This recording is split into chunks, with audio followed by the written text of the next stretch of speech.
औज़ुबिल्लाहि मिनश्शैतानिर्रजीम बिस्मिल्लाहिर्रहमानिर्रहीम। अस्सलाम वालेकुम स्टूडेंट, मैं हूँ इकरा अज़हर और आज की वीडियो में मैं आपको स्टैट 404 का लेक्चर नंबर 12 करवाऊँगी। बेसिकली पिछले लेक्चर्स पे मैंने वीडियोस बनाई थी, फिर मुझे टाइम नहीं मिला, तो अब मैं next are lecture with in 2 days upload कर दूँगी। ठीक है, लेक्चर नंबर 12 को स्टार्ट कर रही हूँ। इसका टॉपिक है कंपेयरिंग मीन सेकंड। इसका ये मतलब है कि सेकंड का मतलब है कि ये इस पे दूसरा लेक्चर है कंपेयरिंग मीन पे। ठीक है, तो कंपेयरिंग मीन का जो मेथड आज हम स्टार्ट कर रहे हैं उसका नाम है student Newman Keuls multiple range method. ठीक है,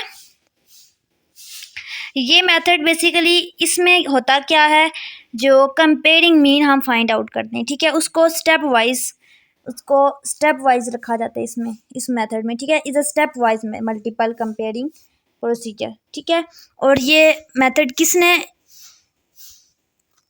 किया था फर्स्ट टाइम?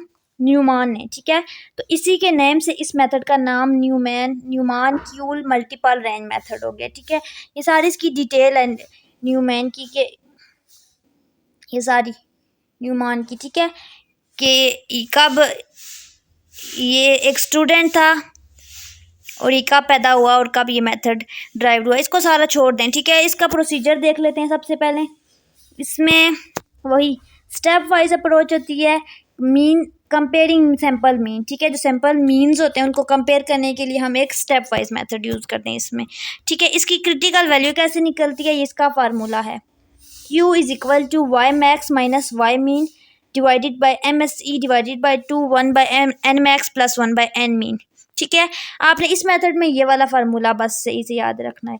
लेकिन ऐसा केस आ जाए कि आपके पास वाई मैक्स और वाई मीन दोनों सेम हो जाए, यहाँ पे देखेंगे एन एक्स, बल्कि ये जो नीचे है ये N X minus N mean, ये आपस में इक्वल हो जाए, एन हो जाए, यानी कि कोई भी नंबर जो हो दोनों के इक्वल हो, तो हम फिर ये वाला केस यूज़ नहीं करेंगे। ठीक है, ये आपने ध्यान रखना है। ये पेपर में एज MCQs भी आता है और एज शॉर्ट क्वेश्चन भी आ सकता है। आपको वैल्यू दे सकते हैं और आपको कह सकते हैं कि इसको सॉल्व करें कंपेयरिंग मीन को by using Newman Keuls multiple range test. ठीक है, तो इसके लिए आपने करना क्या है, अगर तो हमारे पास ये इक्वल आ जाते हैं तो फिर आपने ये वाला केस यूज़ करना है।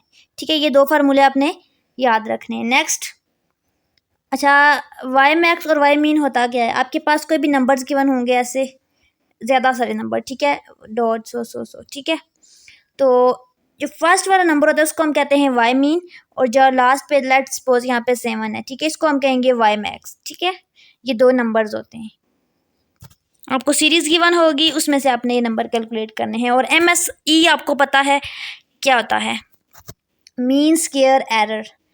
आपने अनोवा टेबल कंस्ट्रक्ट किया पिछले लेक्चर में, आपने पढ़ा कि अनोवा टेबल कैसे कंस्ट्रक्ट होता है, उसमें क्या क्या होता है, तो ये उसी के अंदर होता है MSE, मीन स्क्वायर एरर। ठीक है, वहाँ से ये कैलकुलेट करना है, हो सकता है आपको गिवन हो और आपको जस्ट पुट करनी हो वैल्यू। ठीक है, नेक्स्ट करते हैं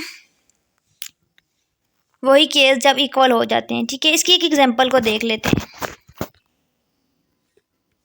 ये इसकी एग्जांपल है। ठीक है, engineer is interest in determining varying cotton content. ठीक है, एक कॉटन का कंटेंट है, ये कॉटन का, और एक इंजीनियर है, वो क्या करना चाहता है,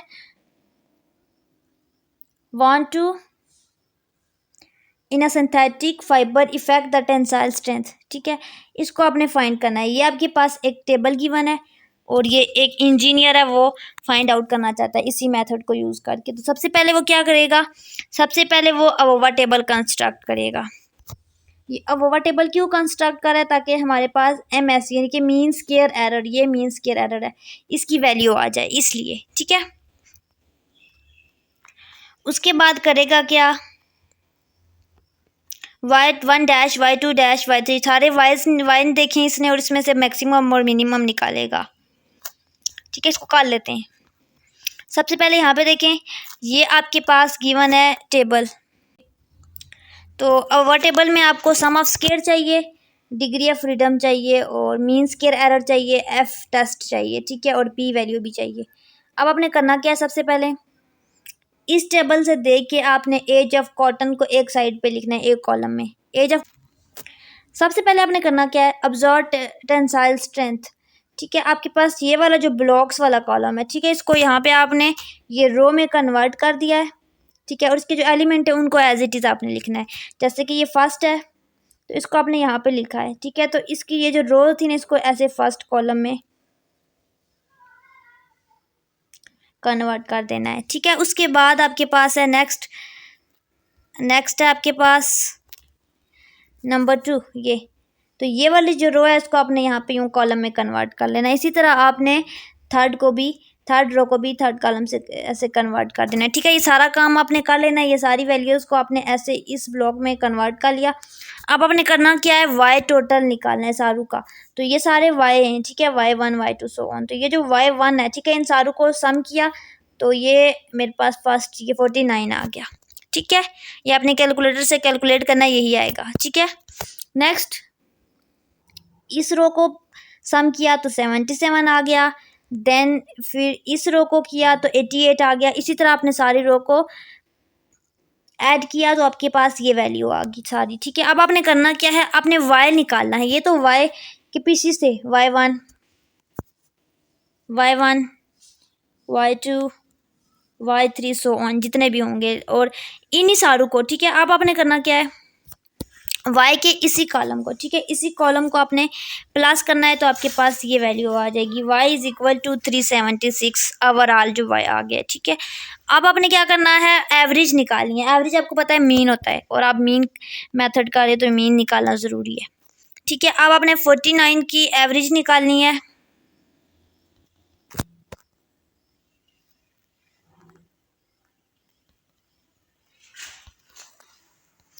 तो यहाँ से आपने एवरेज निकाली 9.8 आ गई 49 की।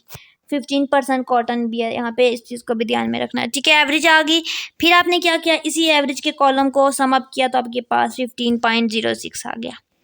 नेक्स्ट आपने अनोवा टेबल कंस्ट्रक्ट करना है, उसमें सोर्स ऑफ वेरिएशन देनी है, ठीक है। तो सबसे पहले हमने लिखना है कि इसमें होता क्या है क्या क्वेश्चन में, between groups, with in groups और टोटल। इसमें दो चीज़ें आएंगी, एक तो ग्रुप्स के दरमियान में और विद इन ग्रुप्स में और टोटल। अगर यहाँ पे आप गौर से देखो CRD वाले टॉपिक को जो हमने पहले किया था, तो यहाँ पे भी देखो ट्रीटमेंट, एरर और टोटल 3 चीज़ें, और वहाँ पे भी ऊपर क्वेश्चन में भी 3 चीज़ें। तो ये वाला टेबल हम यहाँ पे यूज़ करेंगे वो, ठीक है। इसको कंपेयर करते हैं। सबसे पहले हमारे पास जो है बिटवीन ग्रुप को हम ट्रीटमेंट से कंपेयर करते हैं, विद इन ग्रुप को हम एरर से, और टोटल को टोटल से, ठीक है। अब हमने डिग्री ऑफ फ्रीडम निकालनी है, K-1 होती है पहली। तो पहली डिग्री ऑफ फ्रीडम इनके पास 4 कहाँ से आई है, यहाँ पे देखें। अब हम देखेंगे यहाँ पे ट्रीटमेंट टोटल कितने, तो यहाँ पे देखें टोटल 5 ट्रीटमेंट है। तो डिग्री ऑफ फ्रीडम हमारे पास K क्या है, 5, तो 5 - 1 हमारे पास 4 आ गई, ठीक है। अब हमने नेक्स्ट एरर के लिए निकालनी है, तो इसके लिए N-K है। N हमारे पास टोटल नंबर होते हैं और K हमारे पास ट्रीटमेंट होते हैं। तो यहाँ पे N हमारे पास टोटल कितने नंबर हैं, 5 ब्लॉक और 5 ट्रीटमेंट है। तो आपके पास 5 × 5 25 आ जाएगा, यानी कि N हमारे पास 25 आ गया। और N-K करना है तो 25 - 5 करना है, क्योंकि ट्रीटमेंट 5 है। तो 25 - 5 हमारे पास 20 आ जाएगी, ठीक है, एरर के लिए विद इन ग्रुप। इसी तरह आपने टोटल निकालनी है। टोटल के लिए या तो आप N-1 करो, N हमारे पास टोटल 25 है, -1 करो तब भी 24 आता है, या फिर ऊपरी 2 डिग्री ऑफ फ्रीडम को ऐड करो तब भी 24 आता है, ठीक है। 2 मेथड हैं। इस तरह से हमारे पास डिग्री ऑफ फ्रीडम आ गई है। अब आपने SS ट्रीट निकालना है, और SS ट्रीट कैसे आएगा, स्ट्रीट निकालना है। ऐसा street is equal to summation T square divided by N - CF होता है, ठीक है। समेशन टी CF क्या है हमारे पास, T square divided by N। अब N हमारे पास होता है टोटल N, ठीक है, यानी कि जितनी भी हमारे पास ट्रीटमेंट हैं और जितने भी हमारे पास कॉलम है, ठीक है। 5 × 5 आएगा, क्योंकि 5 ही रोज थी और 5 ही कॉलम है। ये आपको साइड पे टॉप पे नज़र आ रहा होगा, 5 × 5 विच इज़ इक्वल टू 25। तो यहाँ पे 25 पुट करना है, और टी स्क्वायर की जगह पे जो टी की वैल्यू हमने निकाली है ओवरऑल उसका स्क्वायर लेना है, ठीक है। ये आपको टी की वैल्यू ऊपर नज़र आ रही होगी, ये पुट करनी है, इसका स्क्वायर लेना है, और CF की वैल्यू हमारे पास अब स्टूडेंट आपने CF को कैलकुलेट कर लिया है, ठीक है। अब आपने करना क्या है, देखिए ये जो फार्मूला है SS ट्रीट का, इसमें summation T square divided by N है, ठीक है। तो आपने करना क्या है, यहाँ पे टी स्केयर की जगह पे, ठीक है, summation T square find out करना है। तो समेशन टी स्केयर को फाइंड आउट कर लेते हैं। Summation T square is equal to sum of all treatment का स्केयर, यानी कि T1 का स्केयर अलग लेना है, T2 का अलग लेना है, यानी कि जितने भी ट्रीटमेंट हैं उसका अलग स्केयर लेना है। तो यहाँ पे 5 ट्रीटमेंट है तो 5 ट्रीटमेंट का अलग स्केयर लेना है, ठीक है। तो यहाँ पे आपको टॉप पे ट्रीटमेंट नज़र आ रहे होंगे, ये फर्स्ट है, ये सेकंड, थर्ड, फोर्थ, फिफ्थ, ठीक है। इन सब का हमने स्केयर लिया। तो फर्स्ट हमारे पास क्या था 49, तो 49 का स्केयर लिया। इसी तरह 77 का लिया, देन 88 का लिया, इस तरह सारू का लिया, इसको सॉल्व आउट किया और समेशन टी स्केयर आ गया। अब आपने एसएस ट्रीट निकालना है। तो यहाँ पे summation T square divided by N करना है, ठीक है। टी स्केयर जो भी निकाला है ऊपर 30654 और एन हमारे पास 5 है, ठीक है। एन हमारे पास टोटल ट्रीट है ना, तो वो 5 है और सी एफ हम पीछे निकाल चुके हैं 5655.04। तो इसको मैंने कैलकुलेटर में कैलकुलेट किया तो एग्जैक्ट वही आंसर आया है जो कि टेबल में आया है। तो टेबल पे देखें हमारे पास एस ट्रीट आ गया 475.76। तो इस क्वेश्चन से ज़्यादा परेशान होने की ज़रूरत नहीं, हो सकता है आपको एम एस ट्रीट दे दें, आपने फाइंड करना हो जस्ट। अब आपने विद इन ग्रुप के लिए एसएस लेना है, यानी कि इसको हम कहते हैं एसएस एरर। तो अब एसएस एरर निकालना है, ये यहाँ पे SS error is equal to total SS minus SS treat, ठीक है। एसएस ट्रीट अभी हमने जो कैलकुलेट किया है वही लिखा, और SS error sorry total SS हमने कैलकुलेट करना है। अब यहाँ पे देखें total SS is equal to X I J square minus C F square, C F. अब सी एफ जो है हम अभी कैलकुलेट कर चुके हैं पीछे, एक्स आई जे हमारे पास नहीं है तो इसको हम कैलकुलेट करते हैं।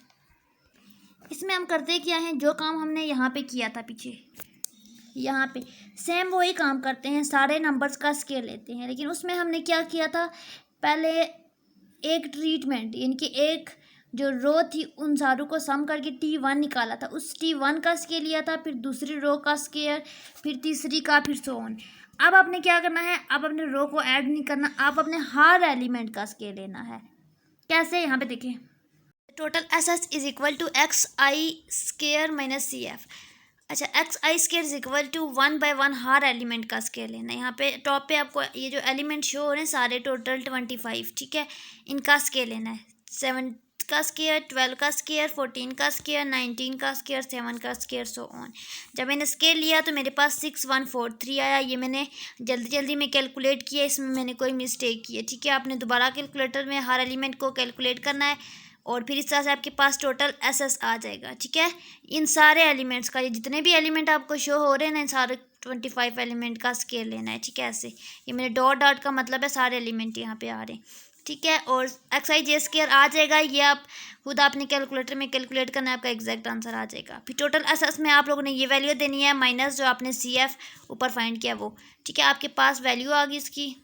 अब अपने एसएस एरर में टोटल एसएस को पुट करना है जो भी कैलकुलेट किया माइनस एसएस ट्रीट को, तो आपके पास आंसर आ जाएगा जो भी होगा करेक्ट, ठीक है। 12.2 मेरा आया है, पहले मेरा आया था 158.76, फिर मैंने दोबारा से ऊपर से ही देखा है तो मेरी 12.2 आ रही है। देख लेना आप, ये कैलकुलेशन मिस्टेक ना हो। एसएस निकालिए। अब अपने एमएस निकालना है, एमएस एरर और एमएस ट्रीट। अब अपने एमएस कैसे करना है, इसको डिवाइड करना है एमएस में, SS divided by degree of freedom, ठीक है। तो फर्स्ट की हम कर रहे हैं तो 475.760 डिवाइड बाय 4 करेंगे तो हमारे पास 118.940 आ जाएगा, ठीक है। इसी तरह फिर आपने दूसरे के लिए करनी है तो हम करेंगे 161.200 डिवाइडेड बाय 20, ठीक है।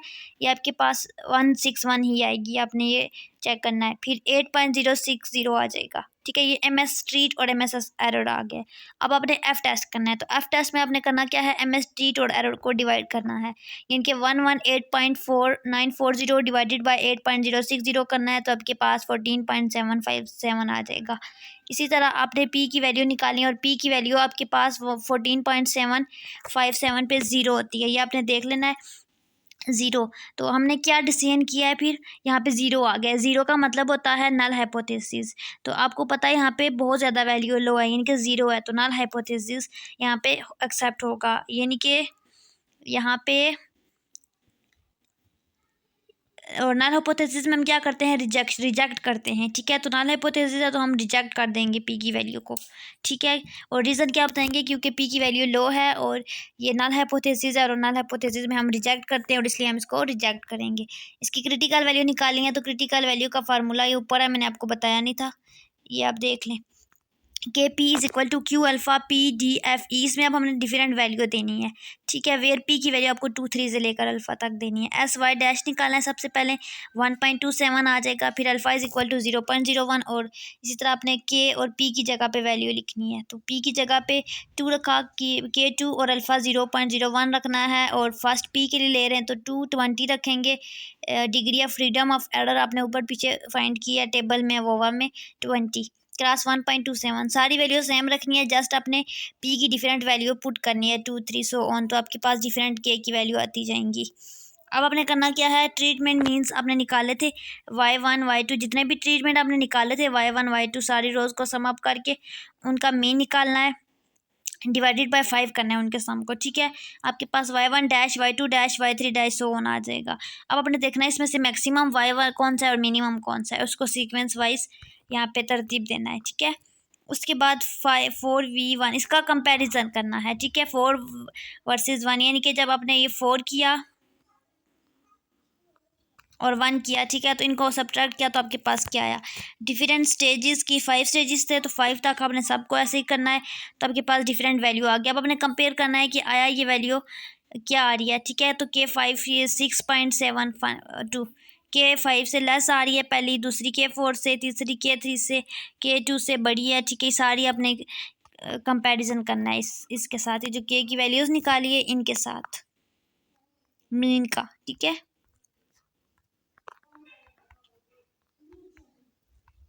यहाँ पे आज का हमारा टॉपिक एंड हो गया है। होप कि आज की वीडियो आपके लिए बेनिफिशियल ही होगी। नेक्स्ट लेक्चर और नेक्स्ट अपडेट के लिए चैनल के साथ ही टच रहें। दुआ में याद रखें। अल्लाह हाफिज़।